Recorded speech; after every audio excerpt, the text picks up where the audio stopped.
नमस्ते, मी वंदना. माझ्या चॅनलमध्ये पुन्हा एकदा तुमचं सगळ्यांचं स्वागत. तर आपण पॅटर्न ठेवून कशा पद्धतीने कटिंग केली पाहिजे सविस्तर ह्या व्हिडिओमध्ये बघा. आणि हा बिना अस्तरचा ब्लाऊज आहे, म्हणजे नॉर्मल पीस आहे, त्यानुसार आपण कटिंग केली. तर जेवढी तुमची बाही आहे त्याच्यामध्ये तुम्ही 1.5 इंच मिक्स करा आणि नंतर आपण याची कटिंग करा. आता नंतर 1 नंबर मी बाही कटिंग करते आणि त्याच्यानंतर मग मी पाठीचा भाग कट करते. आता जेवढं कंबर आहे त्याच्यामध्ये मी 2.5 इंच मिक्स केलं. आपला 1 इंच टक्ससाठी जातो आणि 1.5 इंच शिलाई मार्जिन राहून जाते. तर मी अगोदर पेपर पॅटर्न हा पूर्ण कटिंग केलेला हा सविस्तर, आणि नंतर मग हा ठेवून याच्यावर मी कटिंग करते. तर तुम्हाला पाहिजे नसेल तर नक्कीच कमेंट करा. पेपर पॅटर्न तुम्हाला अवेलेबल भेटतील. फक्त साईज सांगा तुम्ही, त्यानुसार तुम्हाला नक्कीच पेपर पॅटर्न भेटून जातील. त्याच्यानंतर मी कडेला क्रॉस पट्टी ठेवली आणि क्रॉस पट्टीच्या शेजारी आपण पाठीची जरी पट्टी काढली तरी पण होऊन जातं. आता उंची याच्यामध्ये थोडीशी जास्त होती तर मग मी क्रॉस पट्टीमध्ये ते वाढवून घेतलं. आता नंतर जर तुम्हाला बाकीचे पॅटर्न ठेवायचे असेल तर सगळं एकदम ॲडजस्ट होऊन जातं, कारण पीस भरपूर उरलेला आहे. नंतर आपली फक्त कटोरी राहते. तर अशा पद्धतीने मी सगळे पॅटर्न ठेवून घेतले आणि आखून घेतलं आणि नंतर मग आपण याची कटिंग करणार आहोत. तर तुम्हाला कमी वेळामध्ये कशी पद्धत वाटली नक्कीच कमेंट करा. आणि 36 साईज होती.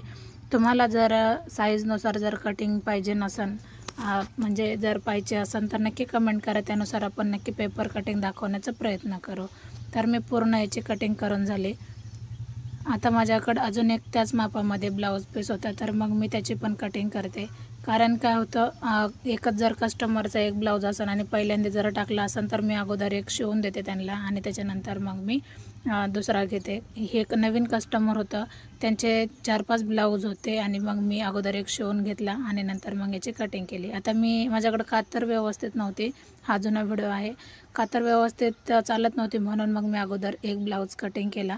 तो कटिंग केल्याच्या नंतर मग मी दुसरा कट करायला घेतला, कारण कातर जर व्यवस्थित असेल तर चिमटा धरत नाही आणि मग व्यवस्थित कटिंग होऊन जाते. आता आपण ज्यावेळेस एकावर एक ठेवून 4-5 ब्लाऊज कटिंग करतो त्यावेळेला आपल्याला सगळ्यात महत्त्वाचं म्हणजे कातर व्यवस्थित पाहिजे. तर अशा पद्धतीने आपण सगळे ठेवून कटिंग केली आणि कमी वेळामध्ये मग पटकन ब्लाऊज हा कटिंग होऊन जातो.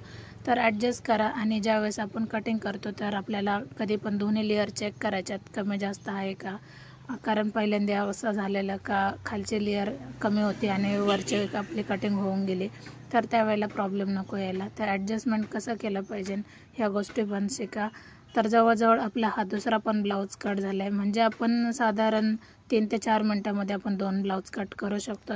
तर अशाच जर पद्धतीने जर कटिंग करायची असेल तर तुम्ही अनेक ब्लाऊज कट करू शकता आणि तुमचा बराचसा टाईम वाचवू शकता. तर आपलं यूट्यूब चॅनल आहे ब्लाऊज फिनिशिंग ह्या नावाने आणि फेसबुक चॅनल आहे वंदना गायकवाड ह्या नावाने. दोन्ही चॅनलला फॉलो आणि सबस्क्राईब करा. पुन्हा भेटू नवीन व्हिडिओमध्ये.